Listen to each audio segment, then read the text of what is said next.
রাশেদ খান সে তো হলো একটা পার্টি সেক্রেটারি থেকেই হলো অন্য দলে হলো ইলেকশন করেছে।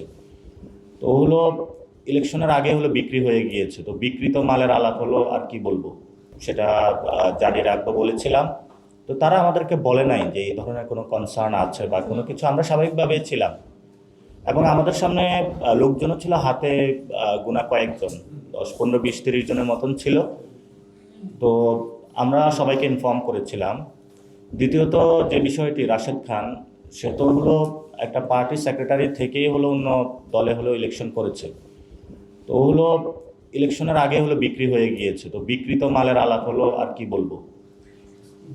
আর আরেকটা বিষয় আপনি যেটা বলছিলেন যে কম্প্রোমাইজ, এই ইলেকশন যখন সরকার গঠন হয়েছে, এই ইলেকশনের পরে আমাদের যারা মিডিয়া পাড়ায় অনেকে ভোকাল ছিল, অনেক টক শো করতো, ভালো ভালো কথা বলতো, তারাও চুপ হয়ে গিয়েছে।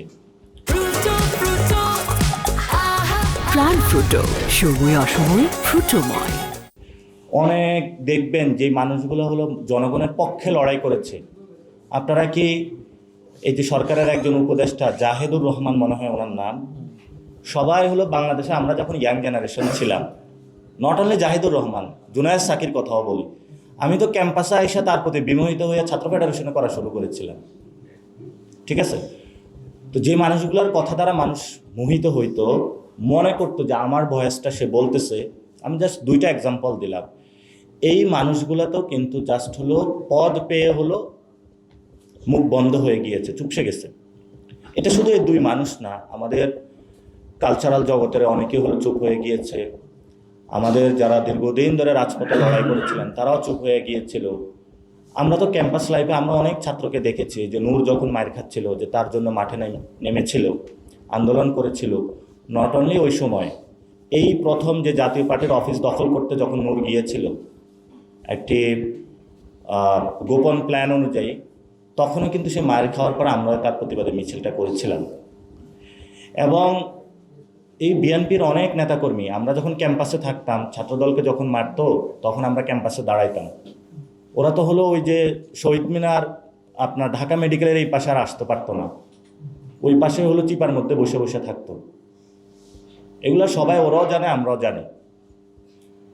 তো সেই জায়গা থেকে বর্তমানে যদি আমরা চুপ থাকি, তাহলে ভাই আমি যদি কোনো অফিসে এখনও কাজ নিয়ে যাই, আমাকে কোনো মন্ত্রী এমপি নিষেধ করবে না যে ভাই আমাকে একটা টেন্ডার দেন, আমাকে একটা গরু বাজারের ইজারা দেন, আমি কইরা খাই। এরকম অনেক কইরা খাইতেছে। সো আমি খাওয়ার মধ্যেও নাই, আমরা কেউ নাই। গরুহাটের এই যারা ওই যে বাসের পারমিট, তারপরে হলো ঘাটের পারমিট, তারপরে হলো কি যেন কোথায় কোথায় করে, এই যে রাস্তাঘাটের হলো উন্নয়নের নামে যে খাল খনন কর্মসূচি, যদি 10টা খাল নিতে পারি তাহলে তো অ্যাটলিস্ট হলো কোটি টাকার কাছাকাছি থাকার কথা পকেটে। তারপরে এই যে চাল বিতরণ করে, এগুলো যদি নিজে নিয়ে টিসিবিটা এটা তো সরকারই বানাইছে, যদি ট্রাকে করে হলো পচা চাল বিক্রি করা যায়, কিছু পকেটে টাকা থাকে। এরকম অসংখ্য ধান্দা আছে বাংলাদেশে। এই ধান্দাগুলো আমরা করি না, এগুলো করতে চাইলে করতে পারি, তাহলে মুখে কথা বলা যাবে না।